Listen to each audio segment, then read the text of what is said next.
Hey everyone, today I want to talk about what camera settings I use when shooting real estate videos.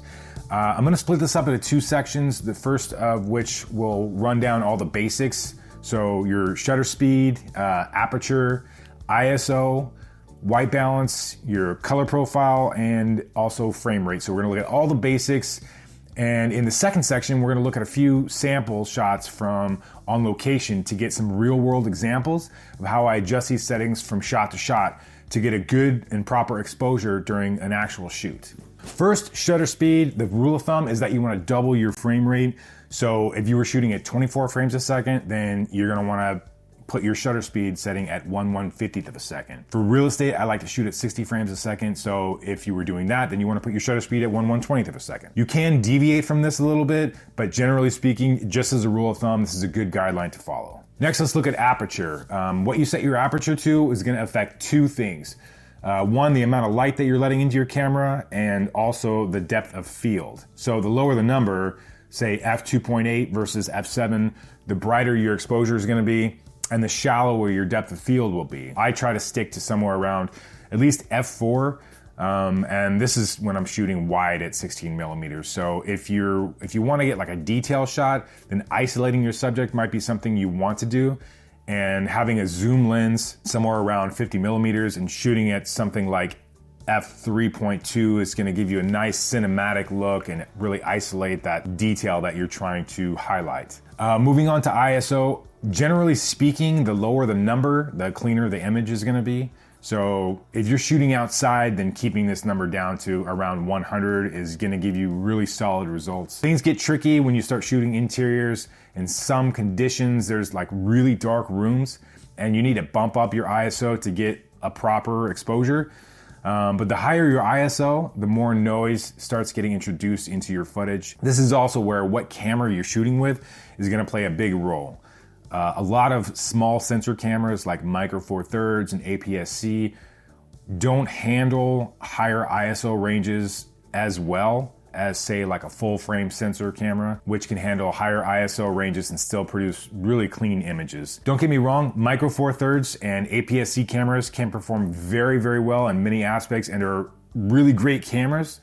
But every camera has its limitations, and it's important that you test your camera to see what it's capable of. White balance.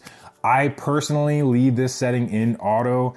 I find that the majority of the time the camera does a pretty good job at determining what the correct white balance is, and in the small amount of times it doesn't, I can correct that in post pretty quickly. Color profile. I like to shoot in log format, which is very flat.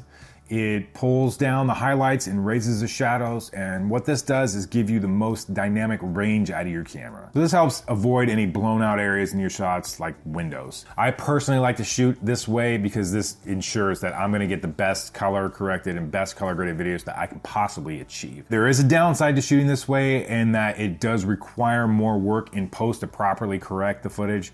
I know some videographers that shoot in different formats like natural and cinetone, and those profiles are going to get you much closer to a finished product right out of the gate, but they do lack a little in dynamic range, so you can suffer a little more from obvious blown highlights. On to frame rate. So I like to set my camera for the most part at 60 frames a second, and then I slow it down in post to 30 frames a second. This is going to make your footage look much smoother. Some people debate about whether you should output your final video in 24 frames a second or 30 frames a second. Many people think that 24 frames a second looks more cinematic, and I actually kind of agree with this. However, I have found that when I shoot like this and I do certain camera movements like pans, you can end up having what looks like jitter in your footage. I couldn't figure out why this was happening, and I saw someone mention on a forum that you can actually avoid this by rendering out at 30 frames a second. So I tried it, and guess what? It actually totally worked. So in all honesty, I can't really see a discernible difference in look between the two frame rates. It doesn't look any less cinematic to me to render at 30 frames a second. All right, so here we have our first clip, and let's take a look at the back of the LCD monitor to see what we got going on. I'm gonna apologize right off the bat because the exposure on the LCD screen record that was transferring over to my phone is not as good as the exposure on the actual camera that I'm recording on.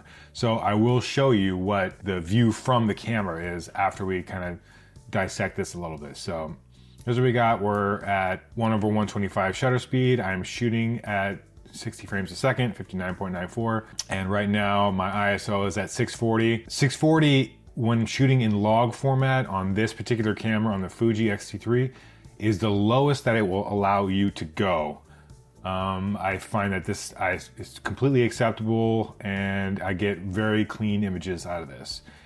And right now we're shooting at f/18. I probably had this set for an exterior shot before we came in here because it's obviously way underexposed. So this is where we're gonna look at the histogram over here. So when we scrub through the footage, and what I'm doing is I change my exposures. Right now I'm going to f4. You can see my histogram starting to change there. So what I ended up doing was settling on ISO 1250, f4, and what this does is on my histogram you can see that I'm clipping just a little bit on my windows, but the majority of my information is just around center or a little below center. I'm sort of having a trade-off here where I am a little bit underexposed, but I'm not completely blowing out my highlights. This is pretty common for me to see this when I'm setting my exposure. So this to me garners the best result that I can get. And here's what it looks like through the actual camera. So you can see outside, yes, it is blown out, but it's not horribly bad, and the inside is exposed well enough that I'll be able to grade this just fine. So let's head over to our second clip, and we're in a bedroom, and same thing over here, just kind of looking through the viewfinder, and I'm at the same exposure that I had over there. Looks like I am clipping just a little bit over here. There's nothing really great through this window anyway, so I'm not totally worried about it, and this would be the middle of my exposure right around here, so my histogram is a little bit low. So I opted to bump up my ISO just a little bit. Yes, I am clipping a little bit more on my highlights, but I felt like this is probably gonna end up giving me my best results. Again, it's always gonna be a little bit of a trade-off sometimes when you're shooting at a window. And here's what it looks like through the camera itself.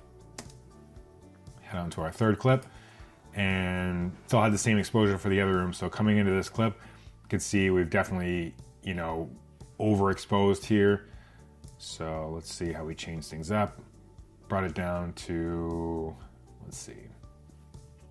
Looks like I settled at ISO 800, keeping it f4. This lens, by the way, f4 is the widest that it will go. I can't go any below that, f2.8 or anything like that. And it works fine. So this is what I settled on, ISO 800. You can see I'm setting my exposure mostly through my ISO. Again, I do have some clipping over here, but it's a bit of a trade-off. If I go any lower, my room is gonna be too dark and it's gonna be challenging to get a clean color correction out of that. And here's what it looks like through the camera. And we'll head out to our fourth clip. So our last one, this is an exterior shot, and with the same settings, obviously we're completely overexposed. And so we're gonna end up using our aperture to set the exposure on this one because we can't go any lower on our ISO. So let's see what we end up settling on here. For an exterior shot, you're not really gonna have to worry about any clipped highlights because you are outside. And looks like we settled on f/18. And we'll see what that looks like through the camera. Nice. Okay guys, if you want to see how I color correct these specific shots, please leave a comment below and we'll see about putting a video together that goes over these specific shots. Also, if you haven't done so, please hit that subscribe button and please like this video. I would love that, and we will see you in the next one. Thanks.